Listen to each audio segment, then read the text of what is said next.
Senyum Karyamin, karya Ahmad Tohari. Karyamin melangkah dengan pelan dan sangat hati-hati. Bebannya menekan pundaknya adalah pikulan yang digantungi 2 keranjang batu kali.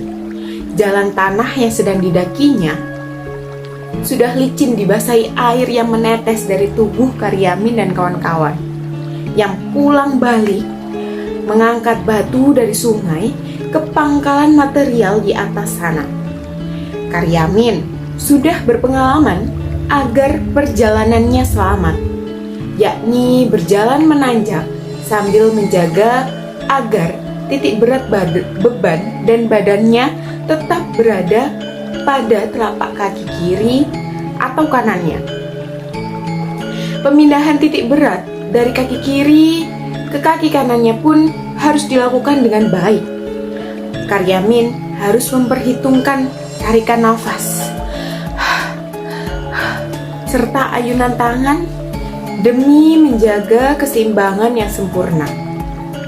Meskipun demikian, pagi ini Karyamin sudah 2 kali tergelincir. Tubuhnya rubuh, lalu menggelinding ke bawah berkejaran dengan batu-batu yang tumpah dari keranjangnya. Dan setiap kali jatuh, Karyamin menjadi bahan tertawaan kawan-kawannya. Mereka, para pengumpul batu itu, senang mencari hiburan dengan cara menertawakan diri mereka sendiri. Kali ini Karyamin merayap lebih hati-hati. Meski dengan lutut yang sudah bergetar, jemari kaki dicengkramnya ke tanah. Segala perhatian dipusatkan pada pengendalian keseimbangan sehingga wajahnya kelihatan tegap. Sementara itu air terus mengucur dari celana dan tubuhnya. Dan karena pundaknya ditekan oleh beban yang sangat berat, nadi lehernya pun muncul menyumbul kulit. Boleh jadi Karyamin akan selamat ke atas bila tak ada burung yang nakal. Seekor burung park udang melesat dari ranting yang menggantung di atas air, menyambar seekor ikan kecil lalu melesat tanpa rasa salah hanya sejengkal di depan mata Karyamin. "Bangsat!" teriak Karyamin yang sedetik kemudian sudah kehilangan keseimbangan. Tubuhnya bergulir sejenak lalu jatuh terduduk dibarengi suara 2 keranjang batu yang ruwah. Tubuh itu ikut meluncur tetapi terhenti karena tangan Karyamin berhasil mencekram rerumputan. 4 atau 5 kawan Karyamin terbahak bersama. Mereka, para pengumpul batu itu, senang mencari hiburan dengan cara menertawakan diri mereka sendiri. "Sudah, Min, pulanglah. Kukira hatimu tertinggal di rumah. Kamu loyo terus," kata Sarji yang diam-diam iri pada istri Karyamin yang muda dan gemuk.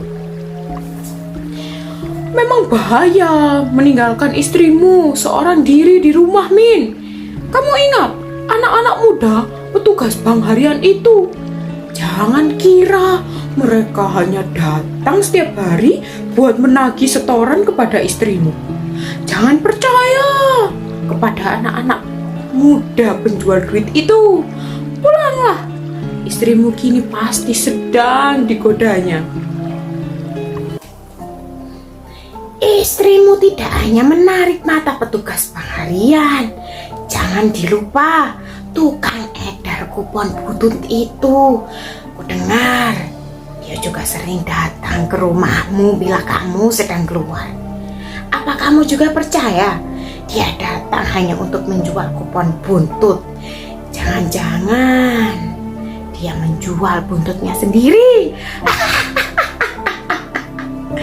Suara gelak tawa terdengar riuh di antara bunyi benturan batu-batu yang mereka lempar ke tepi sungai. Air sungai mendesau-desau oleh langkah-langkah mereka. Ada daun jati melayang kemudian jatuh di permukaan sungai dan bergerak menentang arus karena tertiup angin. Agak di hilir sana, terlihat 3 perempuan pulang dari pasar dan siap menyeberang.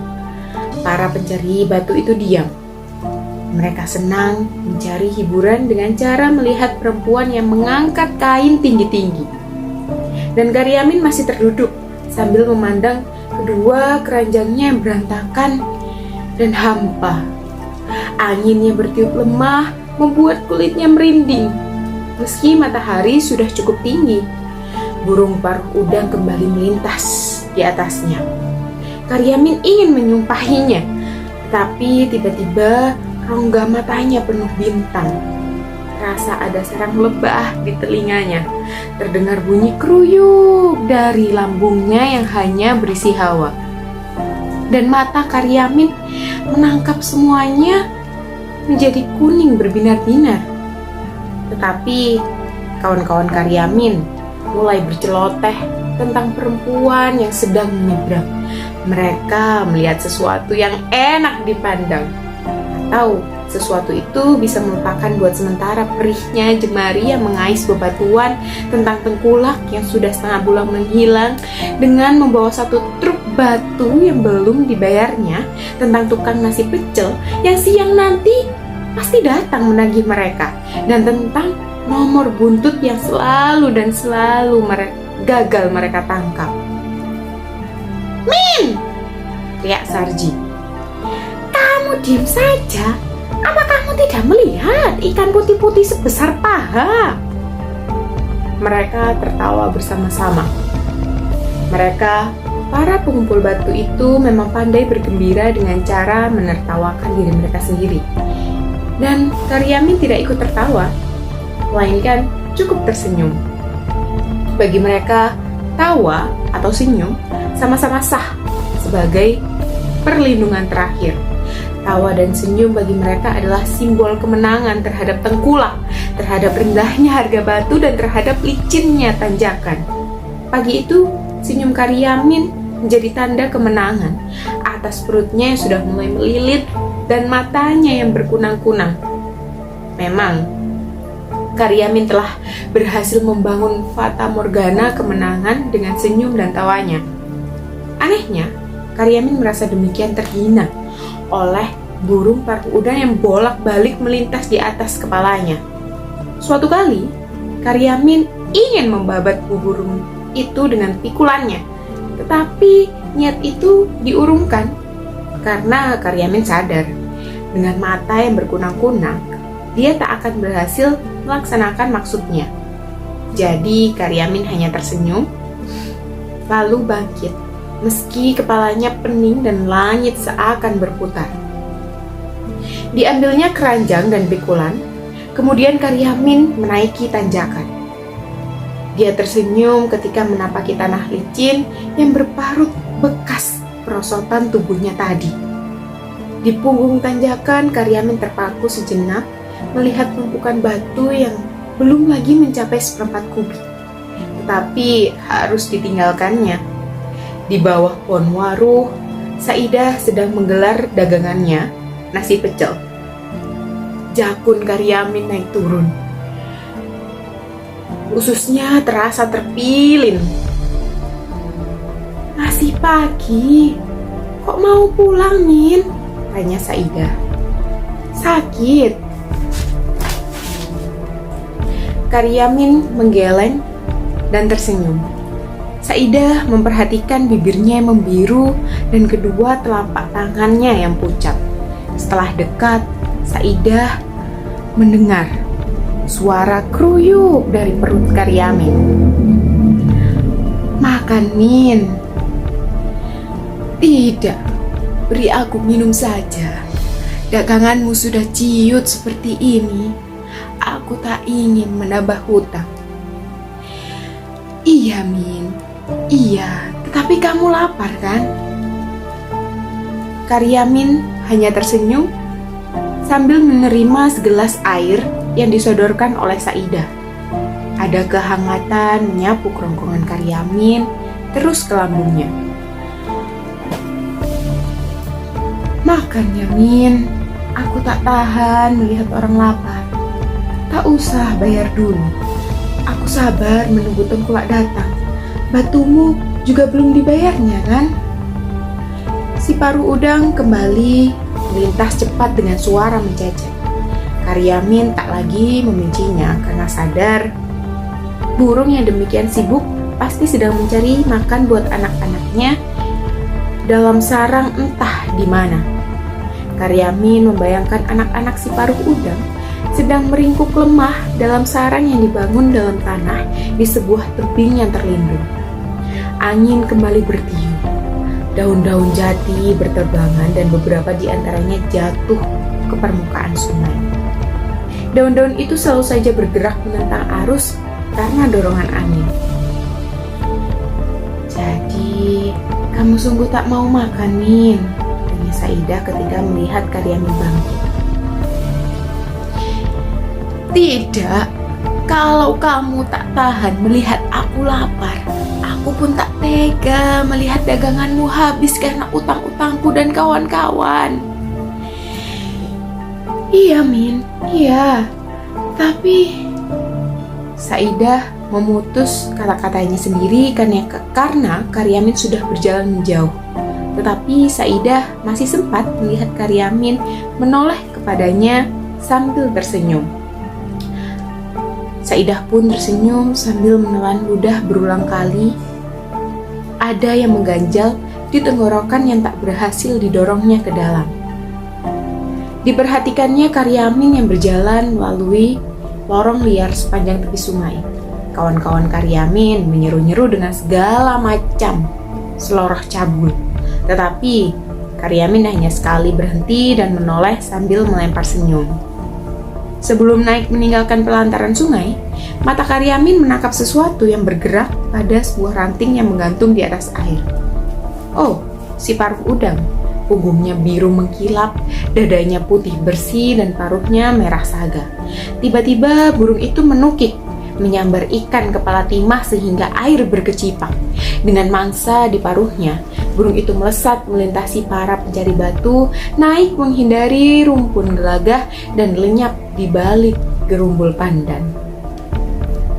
Ada rasa iri hati Karyamin terhadap si paruh udang.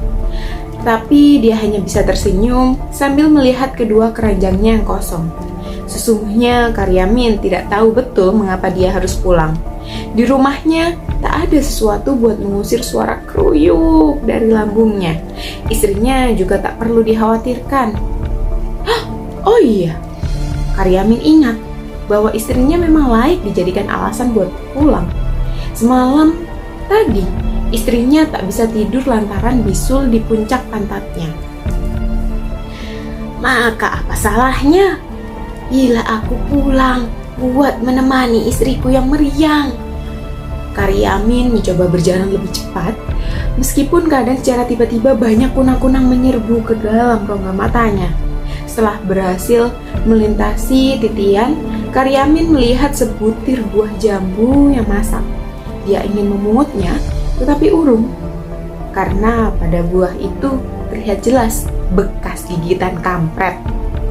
Dilihatnya juga buah salak berceceran di tanah di sekitar pohonnya. Karyamin memungut sebuah, digigitnya, lalu dilemparkannya jauh-jauh. Lidahnya seakan terkena air tuba oleh rasa buah salak yang masih mentah, dan Karyamin terus berjalan. Telinganya mendenging ketika Karyamin harus menempuh sebuah tanjakan. Tetapi tak mengapa, karena di balik tanjakan itulah rumahnya. Sebelum habis mendaki tanjakan, Karyamin mendadak berhenti. Dia melihat dua buah sepeda jengki terparkir di halaman rumahnya. Denging dalam telinganya terdengar makin nyaring. Kunang-kunang di matanya pun semakin banyak. Maka Karyamin sungguh-sungguh berhenti dan termangu. Dibayangkan istrinya yang sedang sakit harus menghadapi dua penagih bank harian. Padahal Karyamin tahu istrinya tidak mampu membayar kewajiban hari ini, hari esok, hari lusa, dan entah hingga kapan. Seperti entah kapan datangnya tengkulak yang telah setengah bulan membawa batunya. Masih dengan 1000 kunang-kunang di matanya, Karyamin mulai berpikir, apa perlunya dia pulang? Dia merasa pasti tak bisa menolong keadaan atau setidaknya menolong istrinya yang sedang menghadapi 2 penagih bank harian. Maka pelan-pelan Karyamin membalik badan, siap kembali turun. Namun di bawah sana, Karyamin melihat seorang lelaki dengan baju motif batik tertentu dan berlengan panjang. Kopiahnya yang mulai botak kemerahan meyakinkan Karyamin bahwa lelaki itu adalah Pak Pamong. Nah, akhirnya kamu ketemu juga, Min. Ku cari kau di rumah tak ada, di pangkalan batu tak ada. Kamu mau menghindar ya? Menghindar? Iya, kamu memang beleng, Min. Di gerumbul ini hanya kamu yang belum berpartisipasi. Hanya kamu yang belum setor uang dana Afrika, dana untuk menolong orang-orang kelaparan di sana. Nah, sekarang hari terakhir. Aku tak mau lebih lama kau persulit. Karyamin mendengar suara nafasnya sendiri. Samar-samar Karyamin juga mendengar detak jantungnya sendiri. Tapi Karyamin tidak melihat bibirnya yang mulai menyungging senyum. Senyum yang sangat baik untuk mewakili kesadaran yang mendalam akan diri serta situasi yang harus dihadapinya. Sayangnya, Pak Pamong malah menjadi marah oleh senyum Karyamin. Kamu menghina aku, Min? Tidak, Pak. Tidak. Sungguh tidak. Kalau tidak, mengapa kamu tersenyum-senyum? Ayo, cepat. Mana uang iuranmu? Kali ini Karyamin tidak hanya tersenyum, melainkan tertawa keras-keras. Demikian keras hingga mengundang 1000 lebah masuk ke telinganya, 1000 kunang-kunang masuk ke matanya. Lambungnya yang kempong berguncang-guncang dan merapuhkan keseimbangan seluruh tubuhnya. Ketika melihat tubuh Karyamin terguling ke lembah, Pak Pamong berusaha menahannya. Sayang, gagal.